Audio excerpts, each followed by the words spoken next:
Good afternoon and welcome you all for today's talk, which is we have named as Art Explore 10. This is the 10th edition, and throughout this pandemic, we have been doing this connecting through this online talk session. And before that, also, Shield Art Initiative is a non-profit initiative, and we have been working for last 5 6 years. And we did many programs like exhibitions also, and talks are definitely an important part of our program. And we did another program called Studio Visits, which was also very popular among young artists, where we took young or student artists to senior artist studio, where they get an opportunity to see the studio, how they work, and also to interact with them in an informal environment. But during this pandemic, this is not possible. So we are doing this virtually, sometimes in Instagram, sometimes in Zoom, according to how the artist or the curator wants. And through this, we are also able to connect to artists from other parts apart from Delhi, because there we were limited to Delhi or NCR part only. So these are some of a brief of Shield Art, but otherwise it's an initiative that has been started by me with along with some of my artist friends, and they are also with us till now and helping voluntarily.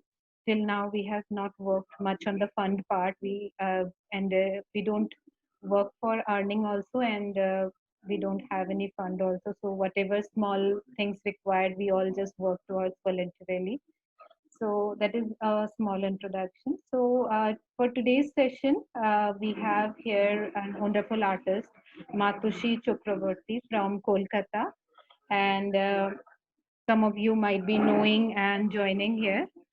But I just like to introduce her before we go to our actual discussion or presentation.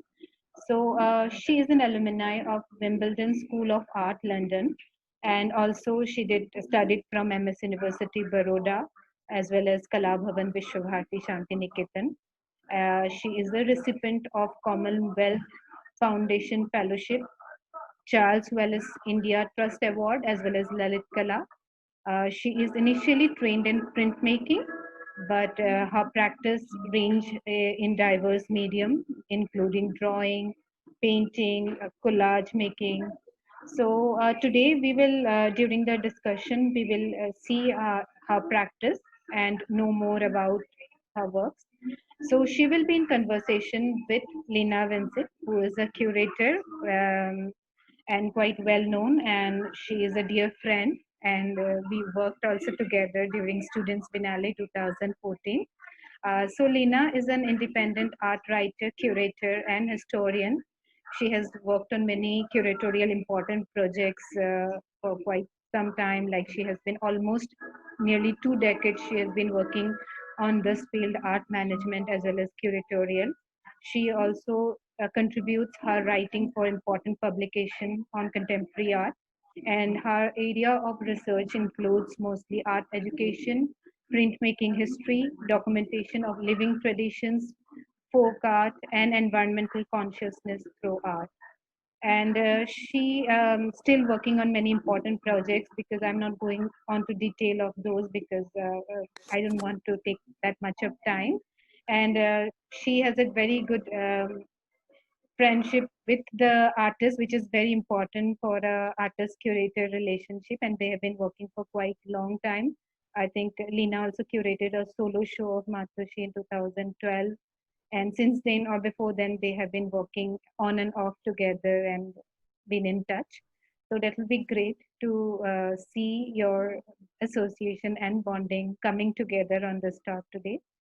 So I'll just over my conversation to Lena right now, and the viewers, if they have any query, they can put down on the chat box, which I or Lena can keep noticing, and we can address towards the end of the conversation.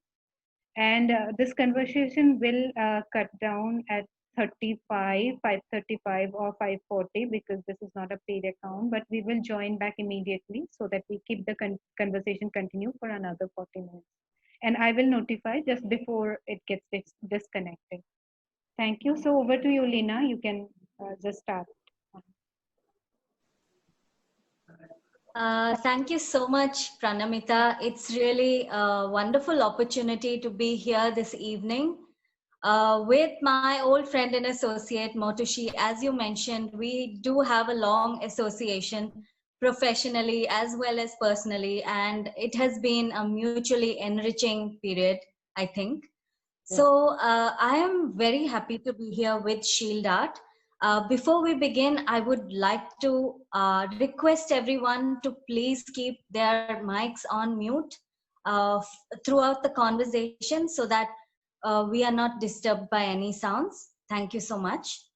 Motoshi, it's really lovely to be here today with you on this conversation. And I would actually like to begin by mentioning that you hosted a solo exhibition just absolutely before the pandemic period, which was the Homeland. Yes. Yes. So, why don't we begin with some elements of what you worked on for that exhibition and how that particular exhibition came about? Yes, so actually I was invited by the India International Center to hold the exhibition at their wonderful gallery. And it's a huge space, and they were very warm in giving me this opportunity to show my work in the capital city because it has one of the best viewership over there.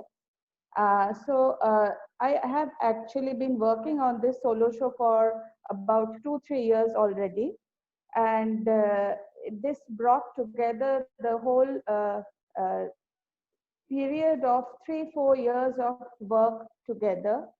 So these are some of the work from that series.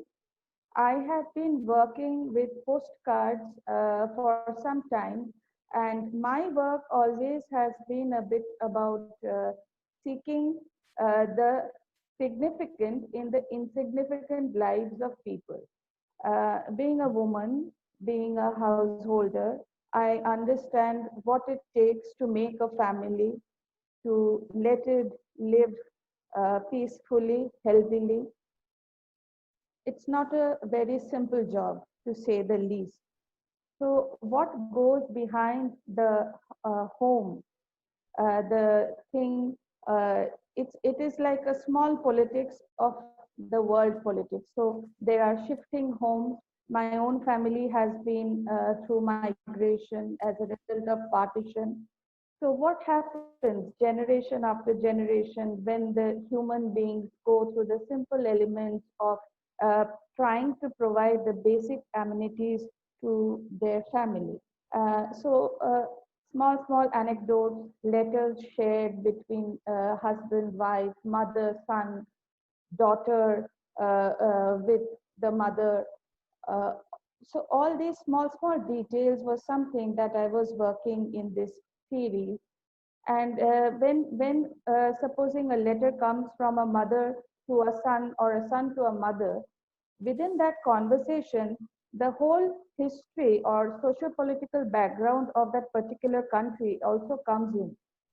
So these Yeah. may be insignificant elements, but like a stream that flows through this conversation, it is like you are tracing the sociological, the political, the genetic, and also gender histories.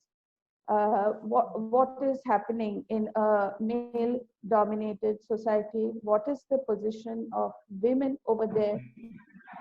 Their connection with the land. What is land? What is home?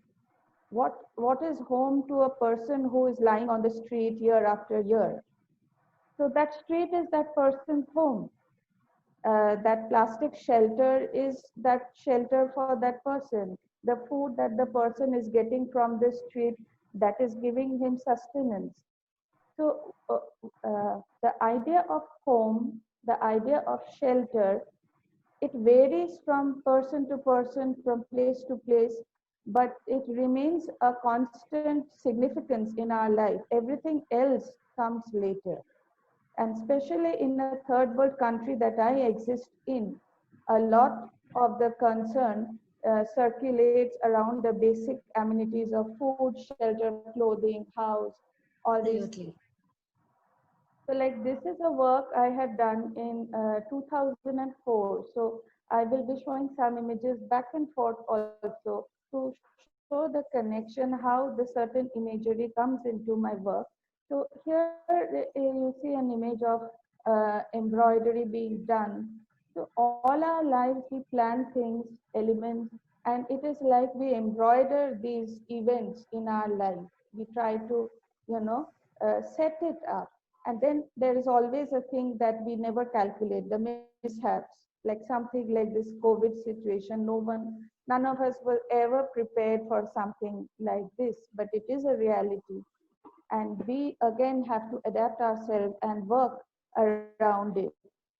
End of the day, again, try to adapt towards a sustenance, a healthy sustenance. So, as I just said, that my family had been through migration due to the partition.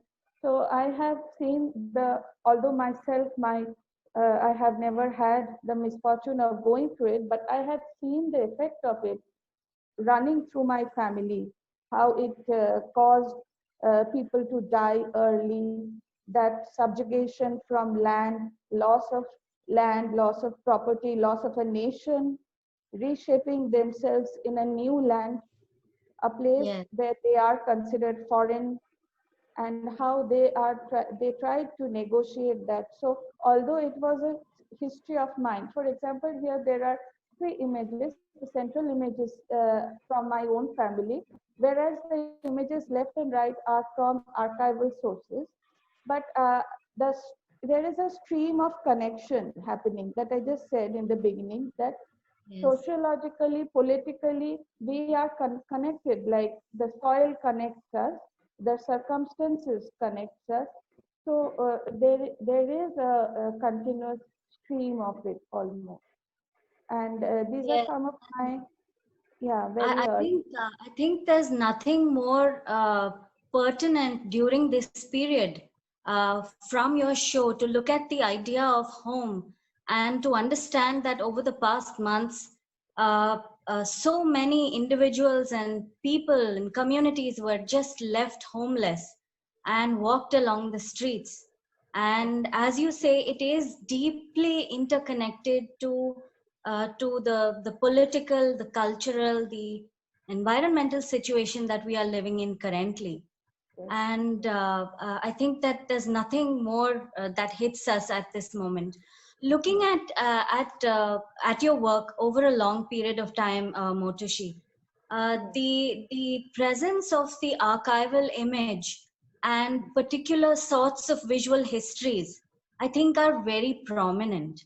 Yes. So now that you're looking back at your early works, I Yes. wanted to actually ask you when that influence sort of came into your practice. Was it during your Charles Wallace scholarship, or did it actually become an interest to you even before that? It actually started even before that. So when I was a student at MS University, Baroda, and I was extremely camera shy. And I still am very camera shy.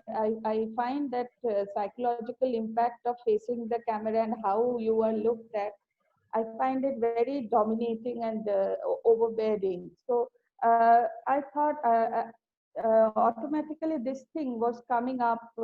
I've always had the tendency to face my fears point blank. So I was doing some work about studio photography when I was a student at Baroda. So like here, the first work that you see on the right, the top one, this is of a woman standing on a pedestal, and the lighting and everything is just like you see in a studio photography. So the consciousness about weight, how you look, your skin color, you're judged by everything, what is beautiful, what is ugly. This was also playing Yeah. in my mind. So studio photography became an important concern in my work.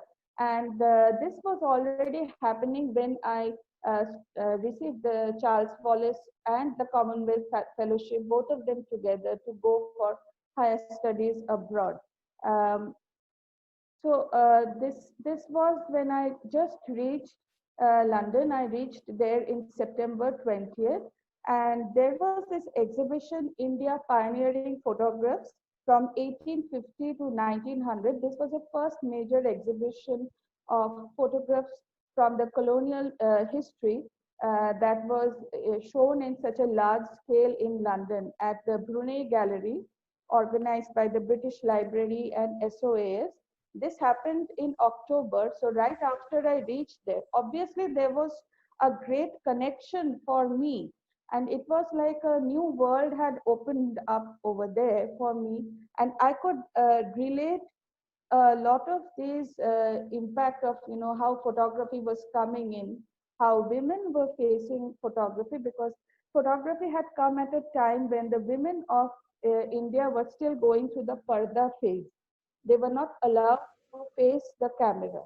So the history of photography in India becomes also the parallel history of women's empowerment, because Right. photography becomes a tool which women had used to show that they are modernized enough to face the camera, stand next to their partners. So that bodily posture and everything, it was like making a statement with the medium of photography. So then this So this is yourself, isn't it? yes, In the image. yes. So with my photography teacher, Rosie Potter, and with the immense support and guidance of my faculty, Sigrid Quimby, who introduced me to the OIOC, the Oriental India Office. And I was able to see the photographic collection over there. And over the time, I got so involved with them that they had invited me to volunteer to do the cataloging of the Indian photographs they had in their collection, which became a great experience for me as an art student. And I also came up because my interest was to see how women were represented. And I found that this whole system of parda, a woman of a respectable family would not face the camera straight. She would have a sideways glance. So all these politics of gender politics, politics of social standing, all of these I was beginning to understand, because of the earliest record of photography that we see, it was either the royal members of the family, like Begum of Bhopal, who would use photography as a medium for propaganda, and it was fashioned after the Victorian ideal of Queen Victoria herself as the reigning monarch. And that was one side of using photography, and the other side of photography were these notch performers who were social outcasts. They were beautiful, they were celebrated, but they were never recognized. So the photographer would never put in their name that who is the photographer, who has taken the photographer. But if supposing Right. it is a photograph of the queen, it would be very proudly announced that the photograph has been taken by so and so. So all these conflicts is something that got me very involved. And as I was doing the cataloging for them, I got more and more involved with this. So I did a set of 7 performances. I dressed up with the same piece of fabric, the same piece of sari. I just wore it in different ways, and then through the process of photo montage, I included my image in all these 7 sets of imageries, and representing that I am the same woman, but I have 7 identities. So it was like a photographic album, like an installation that was part of my master's degree show at Wimbledon. And I also did a solo show with these works at the India High Commission, the Nehru Center. That was my first solo show, which was held in London in 2002. So So these are transfer prints. these are actually screen prints. The photo montage was done on Photoshop, and then it was transferred, and the screen print was taken on A1 size, like 22 by 30 inch is the size of each of these prints. Okay. And this involvement continued. So it has been almost 19 years, I can say. If I consider from 2001 to now, it has been 19 years that I have been working with archival photography. When I had started working with archival photography as a student, even in London, many people told me, oh, your work is very documentary. And I really didn't understand what was the implication and why it was a problem if the work was documentary, because here the categorization, the labeling is not important. I am inquiring into these images as a woman, as a citizen of a third world country, as a citizen of the post-colonial India that we are living now. So it is not important for me if the work was if it was documentary or if it was not so creative, but I have been continuing this work. So this work that we are seeing on the screen is the FEM series. It is also a screen print. It's done between 2012 to 13. The first few images that we saw, that was done between 2001 and 2. So about 10 or 11 years later also, I continued with the imagery, working with archival photography. Yeah, that's fascinating. And I think that these notions of identity and the self, the body and the land, as you mentioned earlier, Yes, and also a sort of universal understanding of feminine experiences. These are some things that have been very deeply ingrained in your work. I'd like to actually refer again to another technical aspect of the works that are in this series. That's the block print, which I yes, think also played a very sort of crucial role in a lot of your prints. yes. Block print actually came to me when I was a student of MS University, and I was very close to and admire deeply the work of artists like Nilima Sheikh and my own mentor Kavita Shah. Both of them were using block prints in their work, and this was something that really inspired me. So I asked that why block print. So then Kavita Shah explained to me that the Indian word for print is chap.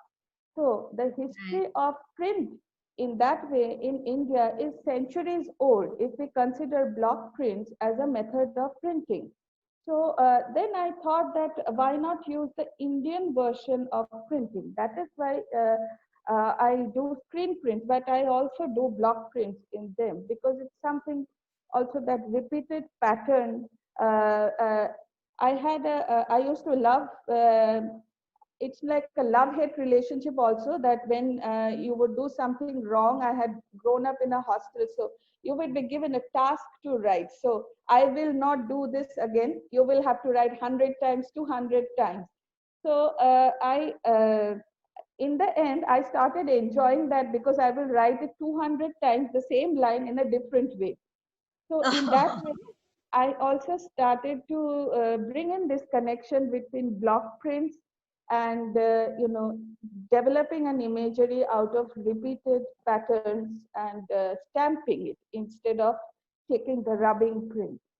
So that is how, and I started to make my own blocks also. Like other than the wood block, I would carve a potato and create my own block and do my own imageries for stamping. That gave me the freedom to create my own block also. Oh, that's fascinating.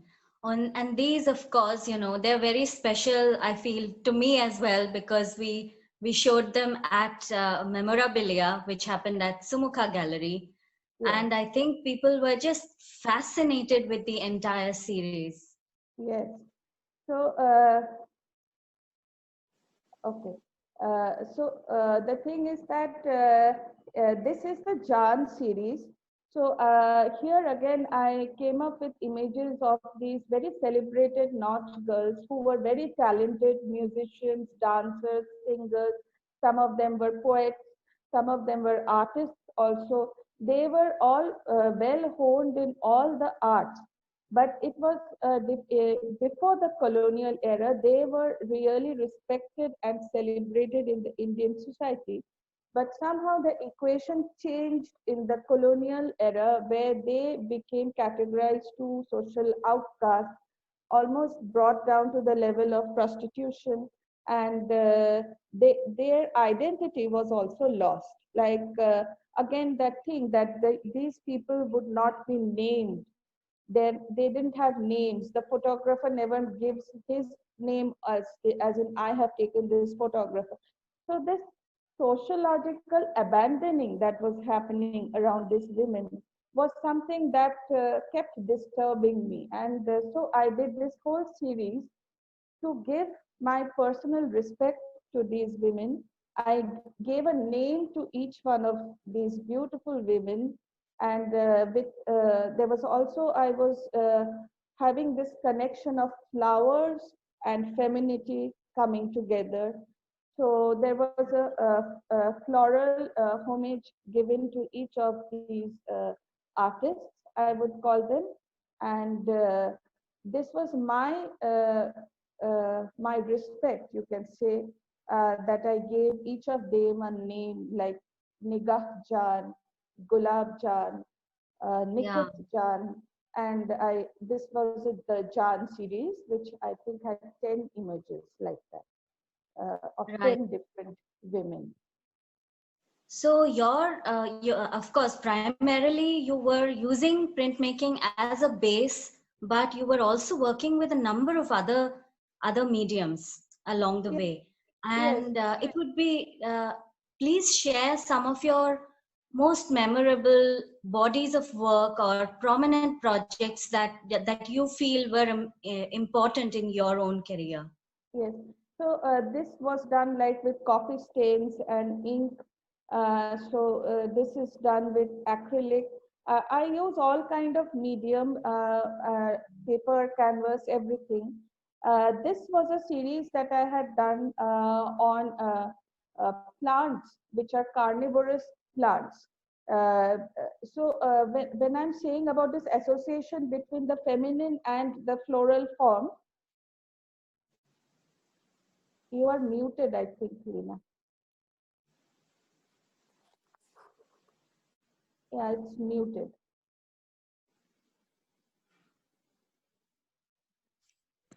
Yeah. Yes, you wanted to say something, Lina? No, it was, I couldn't hear you, so Okay. Okay. So, sorry. Yeah.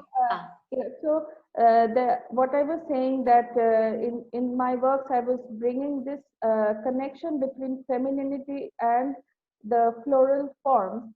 So then I came up with, femininity often is considered to be something as harmless and beautiful, the doll-like imagery that people have about women. That is something that I wanted to contest.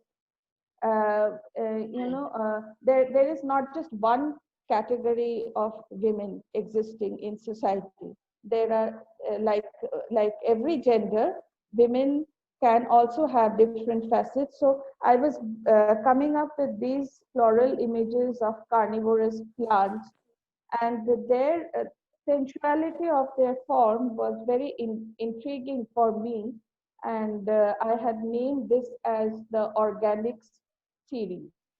So I had also done some photography with my own body, and the idea of life regenerating, life regenerating from one body to the other. The organic structure of nature is that, one thing leads to the other, and this whole genetic continuation that is there in nature. So like this is a bromide print based on a photograph that I had taken and then worked on Photoshop with it. Yes, I And, think your own experience of motherhood became something of a narrative that repeatedly came into yes, your work, yes. As and an something artist, that we have, I think, bonded on also a lot, being mothers, yes, being working yes, mothers, yes. being When professionals and homemakers together. So, absolutely, absolutely. When we had met, I was expecting my child, and it was a beautiful and also a very scary period. I feel as an artist, if you don't bring in all those experiences that you have had, then you are not giving 100% of yourself in all honesty to your work. And that is why I have only expressed honestly what I have felt, what I have lived through. So, like this is a very recent screen print from my recent solo show. This is titled as First Home, small piece of work, 12 by 12 inches, screen print. So it speaks of the cosmos within the mother's womb. So when we look into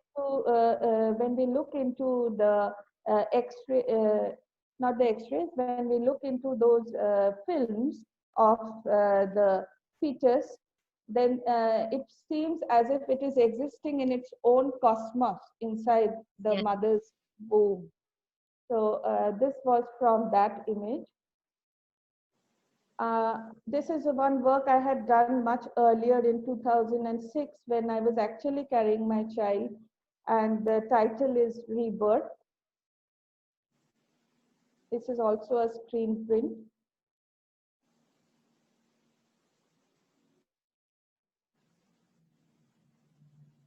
And this Yeah. is an engraving done on zinc plate.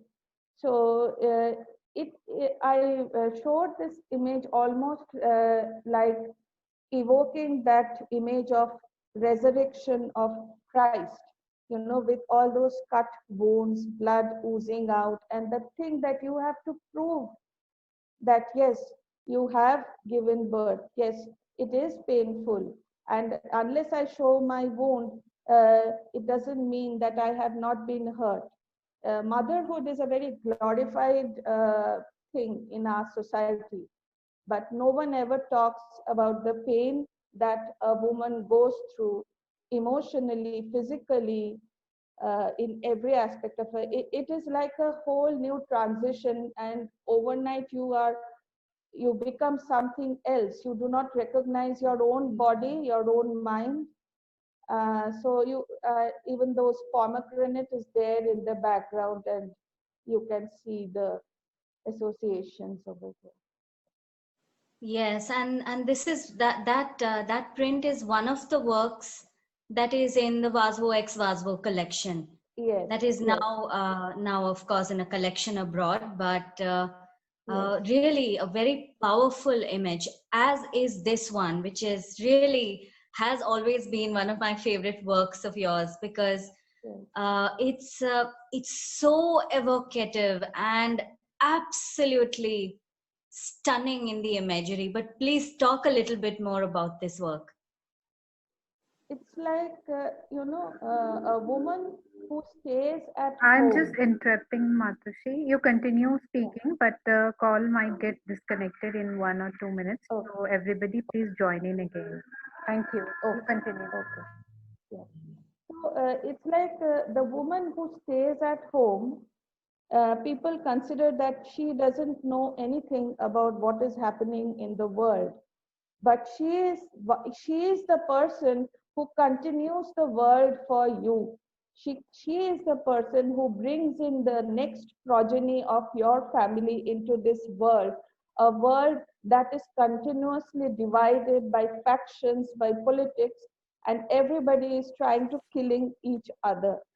On either side of the border, if somebody dies, that person, that soldier is somebody's child, whether it is this side of the boundary or it is that side of the boundary. So as a mother, when I was giving up in the stage of giving birth and to bring a, so that is why I portrayed this pile of grenade that is there on which a woman is.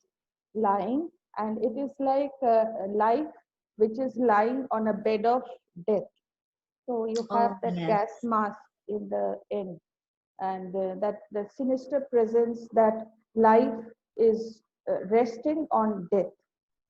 So that is the work. Yeah.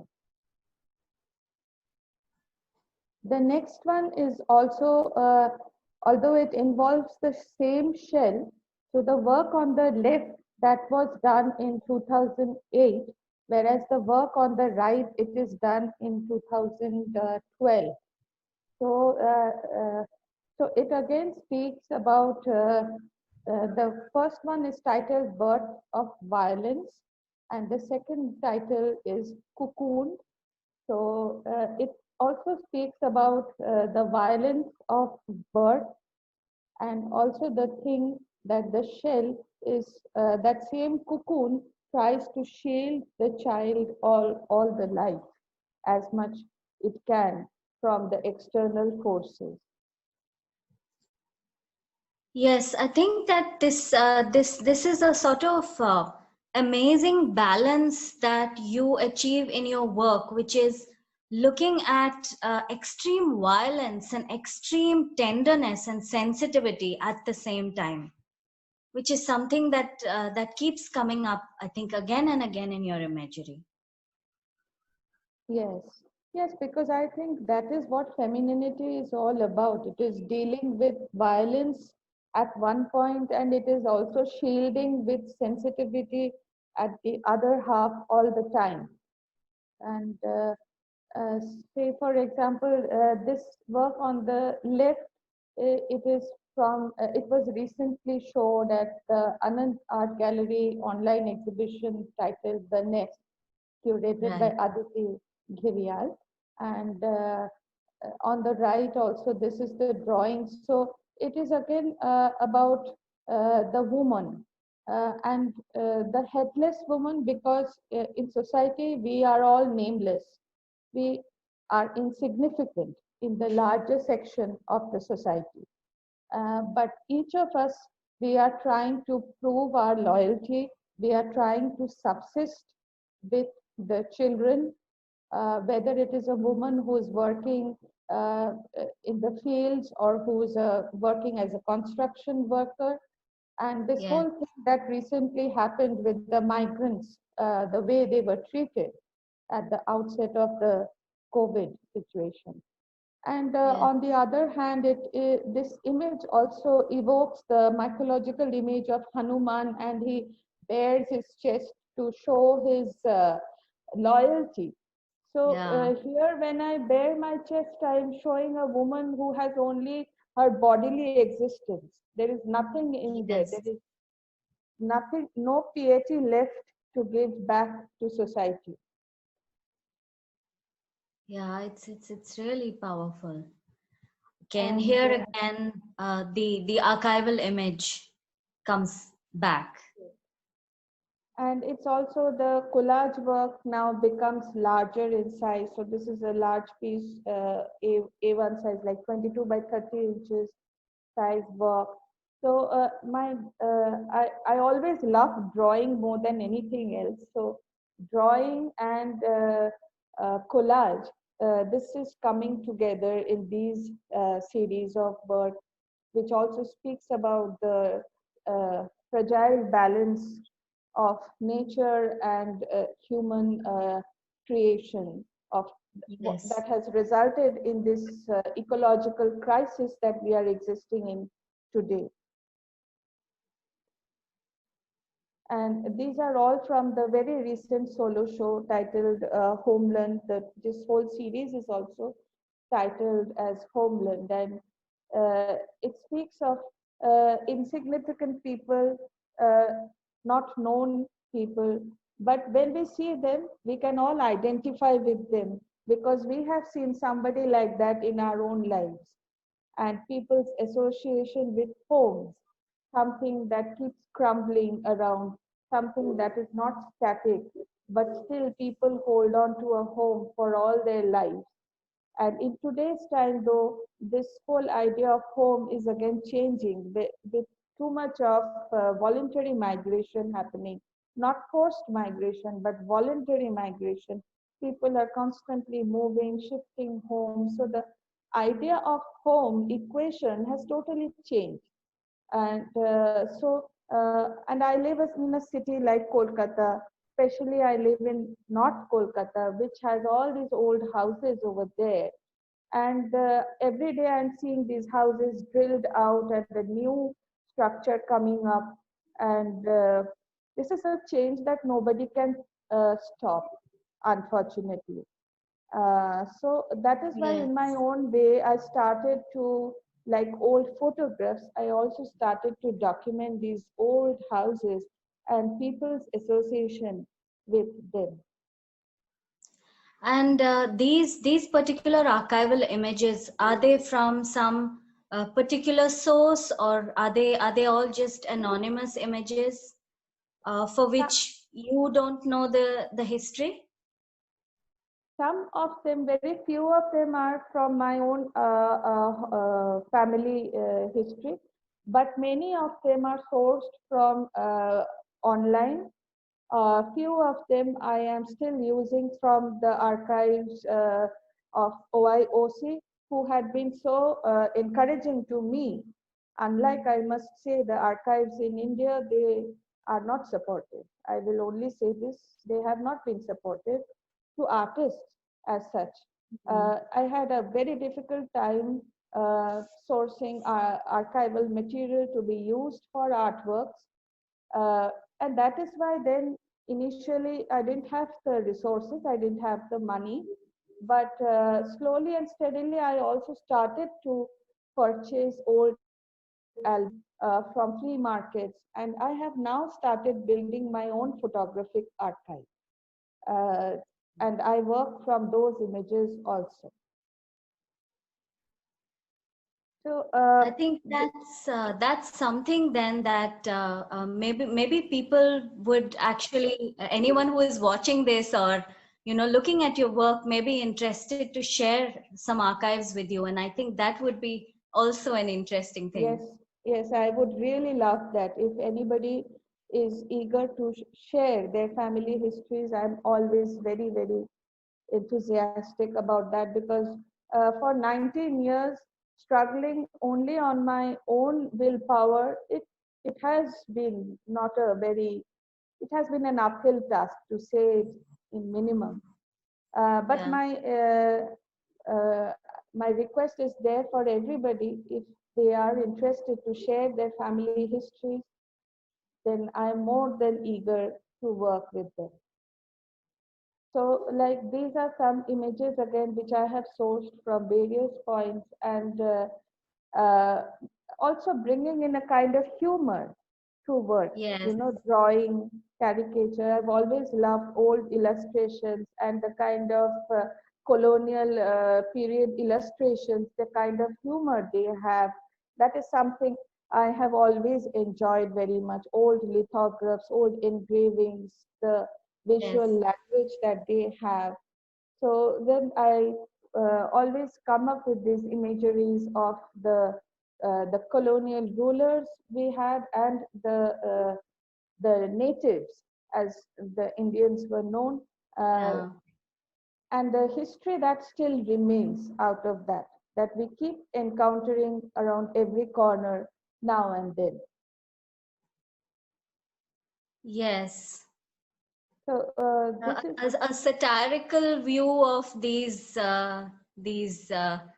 let's say what the empire did, about our own colonial history that really is a shadow over us every day. I mean, we speak yes, English now, and so we yes, are carrying with us a sort of mixed legacy, and I think that's what is also coming through here. yes. So this is an image of a conversation which actually had happened between the Queen and Maharani Suniti Devi of Kuch Bihar. So she had met the Queen in London, and you can see that she was actually dressed appropriately in the Victorian style. And the Queen was quite taken aback by her knowledge, her beauty, and the bronze complexion that she has. So here I kind of create a fun about this thing. So they are actually exchanging beauty lotions. The queen is taking the tan glow, and the lady Suniti Devi is taking the fair glow. So it's also a comment on the fair and lovely kind of products that we are still having in our uh, uh, society every day.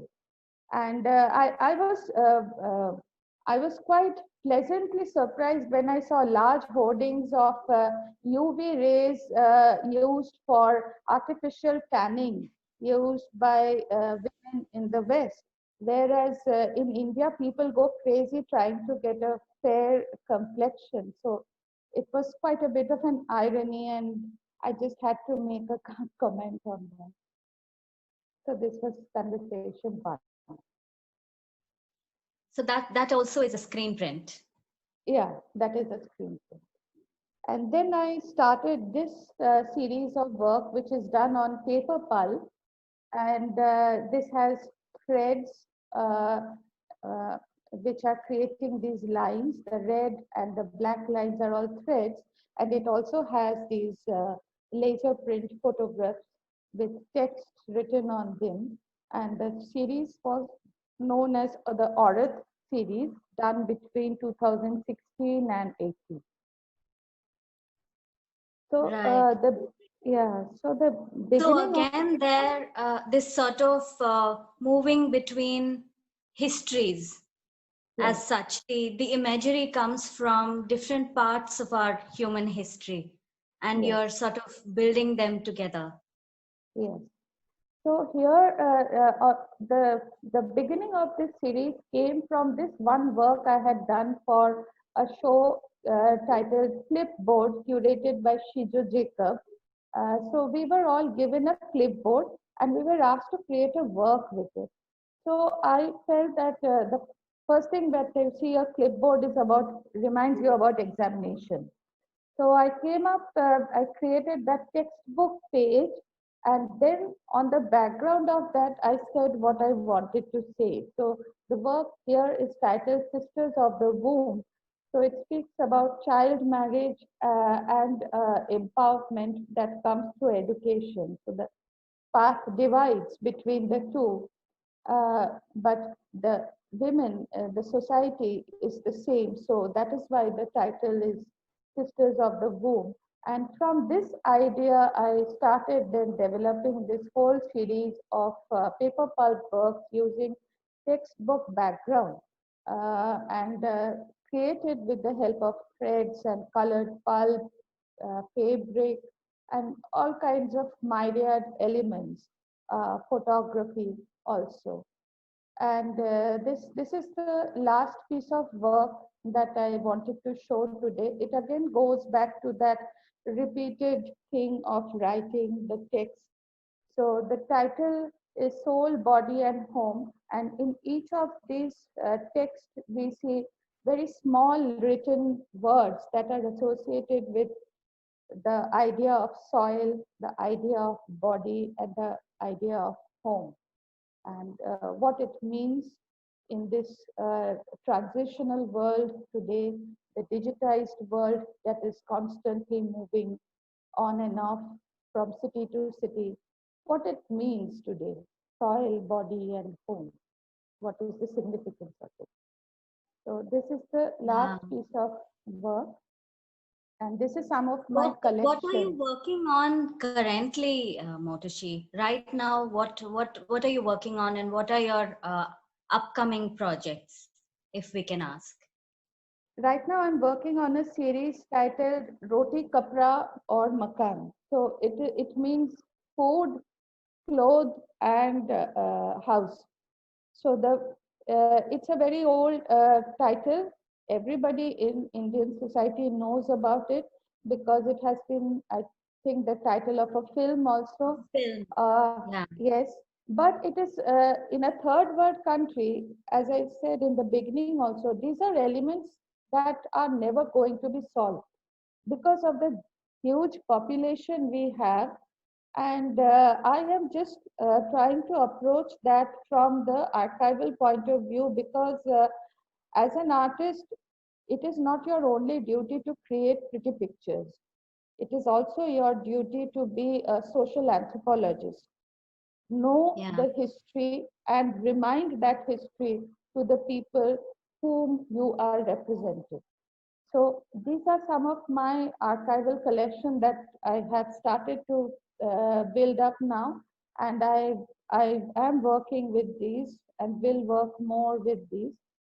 Other than this archival collection, I am also doing another kind of archival collection, and that is this. Ah, I go to all these old houses which are being mowed down.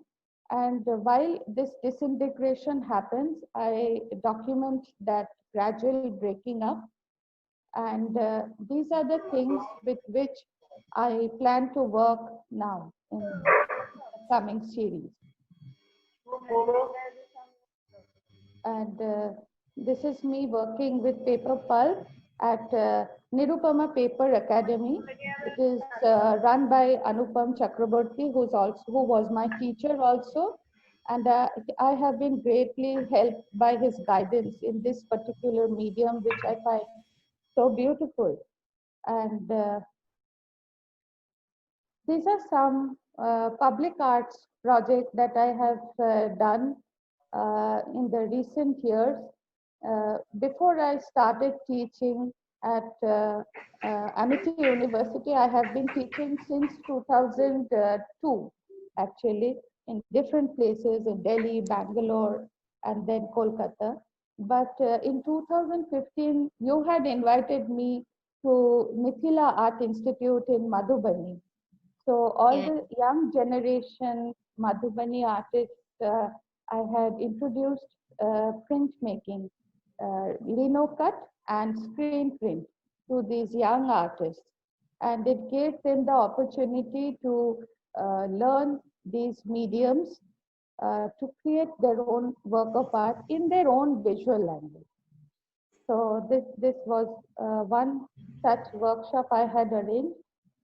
The second one, this is a street mural workshop that we had done, public arts project on Women's Day with students of Amity School of Fine Arts, Kolkata in 2017, and also the children of the locality.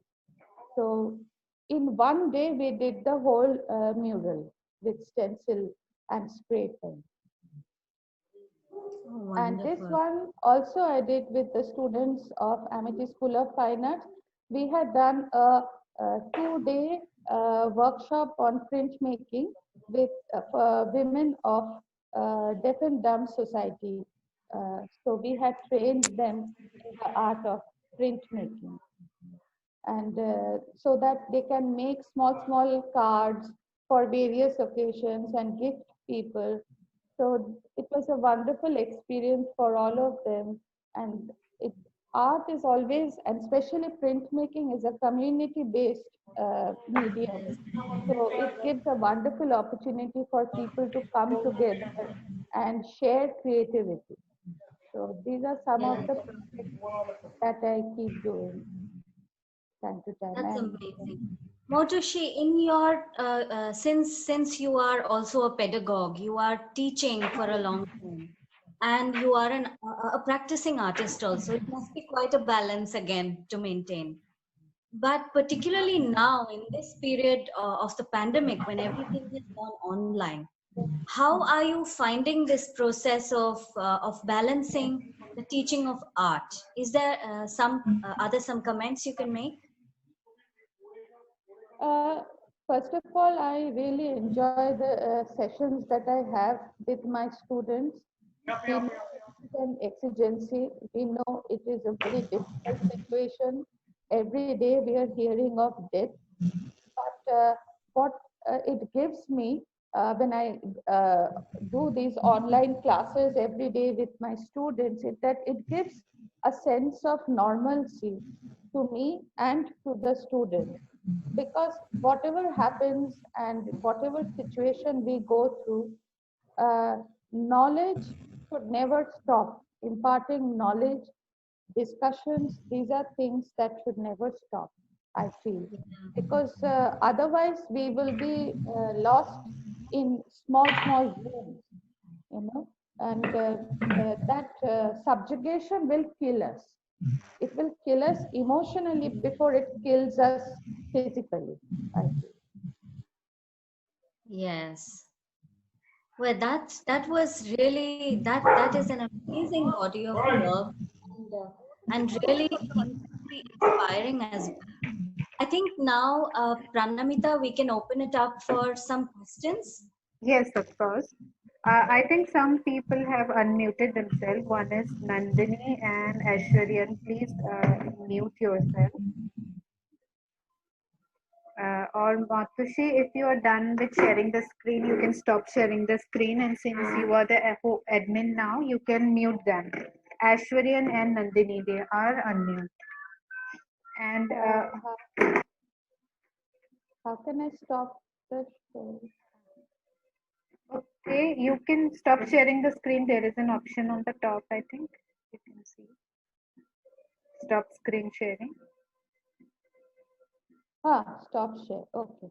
Yeah. Yes, yes.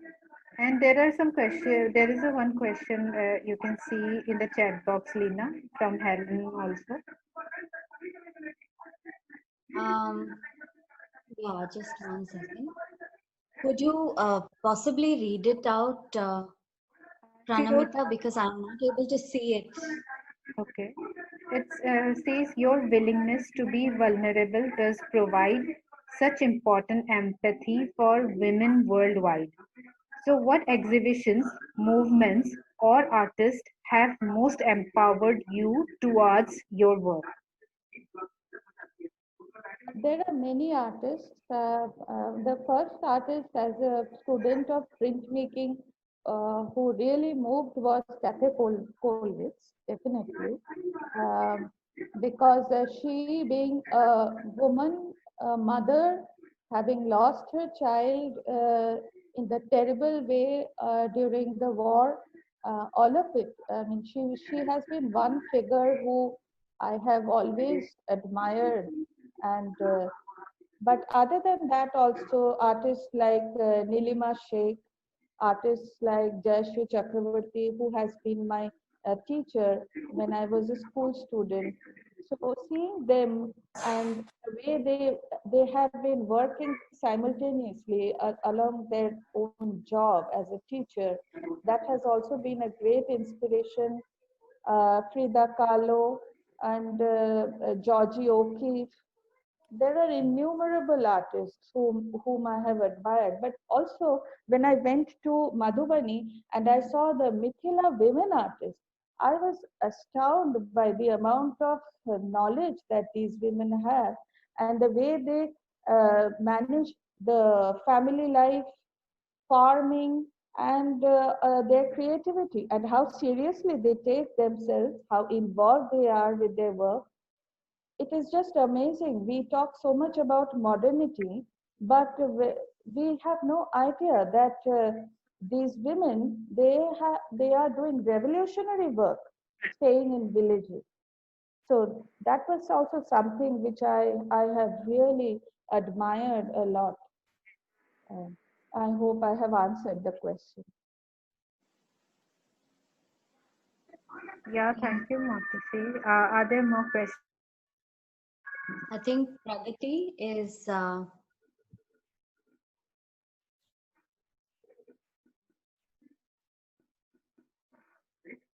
She just wrote hello, ma'am. So, Pragati, do you want to ask any question? You can just type in or.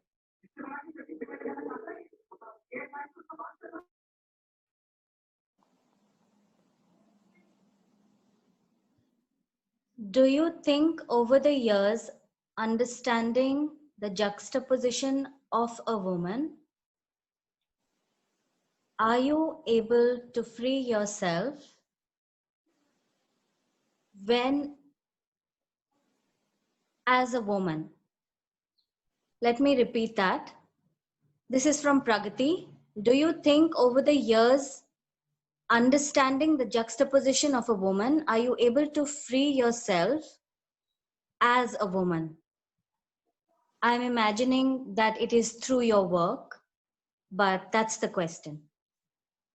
Yes, I think so. In my own way, I think so. I have been able to negotiate some amount of freedom of expressionism, uh, freedom to take decisions by myself.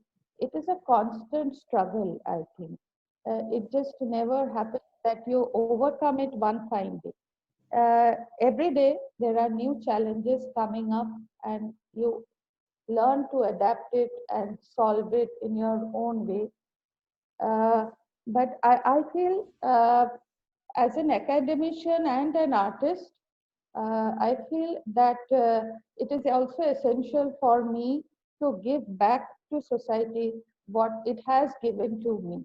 When I was a young student in a local art school, when I was a nobody, what I have got from my teachers, if I can only give back a little of it back to the society, it will make a lot of difference. It will make me feel satisfied end of the day. I don't know how, if it will be the same if I'm having an international recognition or not, or national recognition, but I think every artist in their own way should do something and give back something to society and fulfill their role as a creative person. Yes. And I hope, Pragati, that your question was answered. There is also another question from Sushma. Um, uh, how do you choose a medium for a particular work, as you work with many media? It actually comes very spontaneously for me.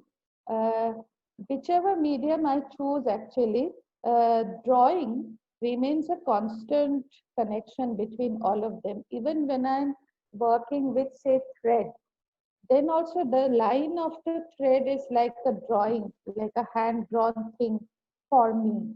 So that linear expressiveness is something which is a constant for me, irrespective whether it is being painted on, tuned, or stitched, um, or stuck by glue, all kind of thing. Basically, the graphic imagery is something which moves me more than color.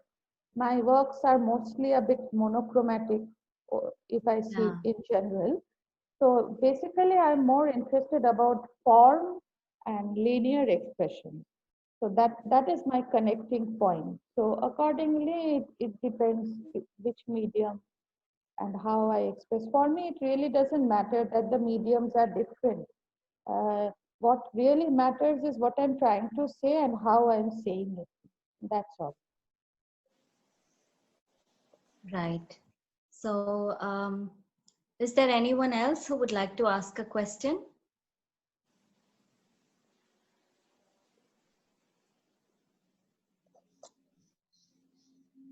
I see the bells.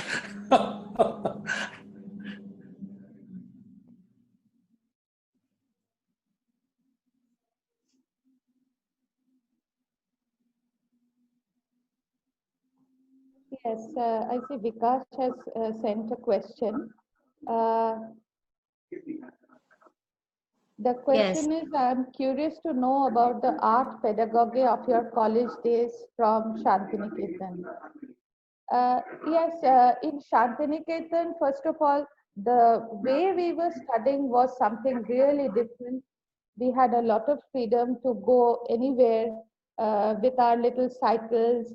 So the space, the environment that really seeped into our knowledge, we were connecting more to nature very directly, very freely. And I feel the best learning I had was actually outside the university. It was mostly from the villages, from the local people over there. And that exercise of sketching, drawing, landscape painting in Santhal villages, the whole experience of it that is an unforgettable thing that has come to me. Yes, technically I have learned the skills, the history in the college, but I think as an artist, I have grown with those exposures in the villages, in the railway stations. That is something that I'm really very, very grateful to. That is my knowledge base, is what I can say. And his question continues to ask about, of course, MSU as well as Wimbledon and the entire journey. MSU came as a big surprise after Shantiniketan. I remember for the first year, I could only do 6 works. That's all. The whole cultural difference was so huge that it took a long time for me to adapt myself to that. But I think in the next year, I did so much of work that it kind of made up for the first few works I had done in the first year. But most of all, MS University opened the door of the world to me.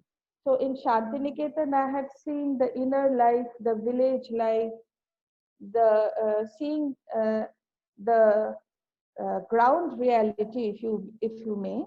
I saw the ground reality in Shantiniketan, and when I came to MS University, I saw the world reality. I was exposed to world art expressions, meeting important artists like Nilima Sheikh, so many of them, and they shared the freedom so openly. Bhupen Khakkar, Nilima Sheikh, Ghulam Sheikh, all of them. It was like an amazing expression, amazing experience for me. And then Wimbledon, again, when I went there, uh, it was like, it was a wonderful experience to begin with, very different from anything I had ever seen or felt. But again, I will say that my anchors were my teachers. And I am so grateful for the wonderful teachers that I had. And even if I can be half of what they were to me as a teacher, I would feel that I have done justice, as a teacher. Because Yeah. I was a nobody coming from a third world country. And the way they guided me, the way they introduced me, took me, pushed me towards excellence, and taught me that it's not okay to be satisfied with little. You should ask Yeah. for more. More quality in your work is something you must strive for. Yes, you can do with this, but no, you must learn to take out the best in you. That is something that I have learned from them. There is one question from Shubha Lakshmi. She says, often lives of women are very disturbed. How do you accomplish this amazing visual silence while combining the paradox of sensuality, in brackets eroticism, and depicting violence? Matoshi, please quickly you can answer to this, because again we will just come to an end of this session now. And so I will only say this, that Sushma, when I work, I am in a different subconscious level. For me, that is meditation. So everything that life has given me, when I'm extremely disturbed, I go into my studio and I remain quietly engrossed in my work.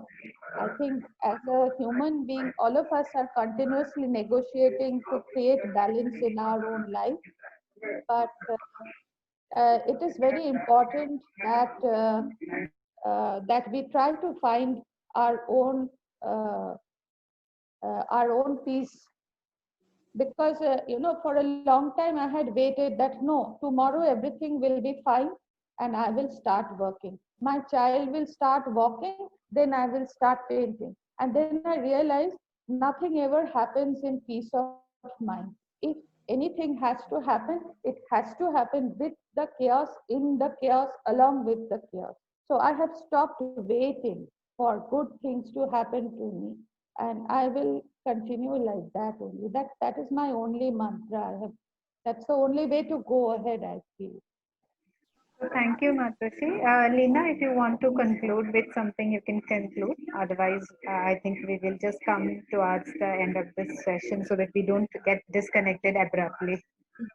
Yes, of course. No, I just wanted to say thank you, and it's been wonderful to be here along with Motushi and with Shield Art. And thank you for everyone who came and attended and engaged with this presentation. Thank you. Thank you. It was a pleasure Thank to you have very much. you, Lina, here with us.